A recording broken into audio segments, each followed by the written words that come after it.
So Frank Warren is now playing a pathetic game of semantics in an attempt to try and obfuscate the fact that Tyson Fury ducked Alexander Usyk. He's inferring that Fury didn't quote unquote turn down an offer from the Saudis early this year, and he's asking for proof that he did. Well, I'll give you proof, Frank. Alexander Usyk accepted a deal to fight Tyson Fury in Saudi Arabia earlier this year. That's a fact. And in the aftermath of the fight falling through, Amir Abdullah, the head of boxing operations for Skill Challenge, said the reason the fight didn't happen in Saudi Arabia is because one of the fighters was asking for more money than the fight was worth. He said one of the fighters was demanding a purse that was bigger than what they were willing to pay both fighters combined. I wonder who he could have been alluding to. We know he wasn't referring to Usyk because he already accepted a deal. So who else could he be talking about, Frank? This isn't WWE Royal Rumble where there's 20 different men. There's only 2 fighters involved. The only other person it could be, and the person that it obviously was, is Tyson Fury.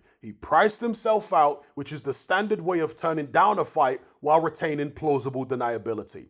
Why don't you tell us how much Tyson Fury was asking for, Frank? How about that? Was it the ridiculous $500 million he demanded last summer? Or was it the $150 million you demanded on his behalf 2 months ago? Either way, these are ridiculous sums. And if Fury or Warren really wanted the fight, they would have accepted a sensible amount, just like Usyk did. But they didn't, because they never wanted the fight and had absolutely no intention of taking it. Tyson Fury wanted an easy payday against the guy who's never boxed before, and Frank Warren wanted to put his pawns, Daniel Dubois and Joe Joyce, in Usyk's way first before allowing him anywhere near his king. Frank Warren is now trying to refute this by claiming that Fury actually accepted an offer from the Saudis to fight Usyk, but the Saudis wanted to push the fight back by a few months. Well, you may remember that a couple of weeks after the Saudi deal fell through and the fight was moved to the UK, Warren claimed that the reason it couldn't happen in Saudi is because they needed to wait for some giant stadium to be built. Let me decode that for you. Tyson Fury was demanding a completely ridiculous amount of money, and the Saudis told him that the only way we could even consider paying you that much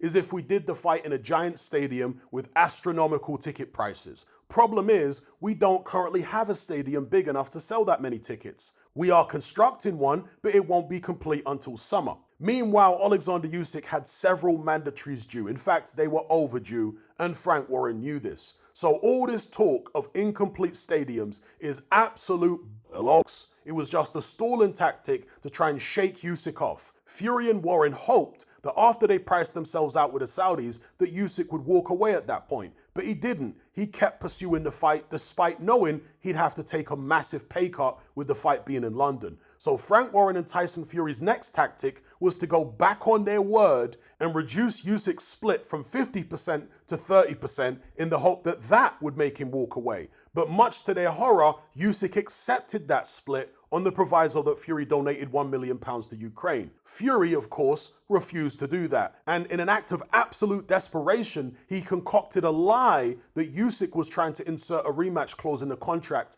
at the final hour, which he found unacceptable. The reality is, it was Fury's own team who put it in the contract several months earlier. Fury was just looking for a way to make the terms of the deal as unattractive to Usyk as possible in the hope that he would walk away. And the final nail in the coffin for Tyson Fury and Frank Warren's phony narrative was when Sugar Hill, Fury's own trainer, publicly admitted that he wasn't in the UK to train Tyson Fury for the Usyk fight at all, contrary to what Fury had previously claimed. He was only in the UK to train Lawrence Okolie for the fight with David Light, and he had already booked a ticket to fly back to the US straight afterwards. So Frank, stop trying to con the fans. Every time you open your mouth to talk absolute bollocks, I'm going to be here to regulate, just like your namesake Warren G. So give it a rest, you clown.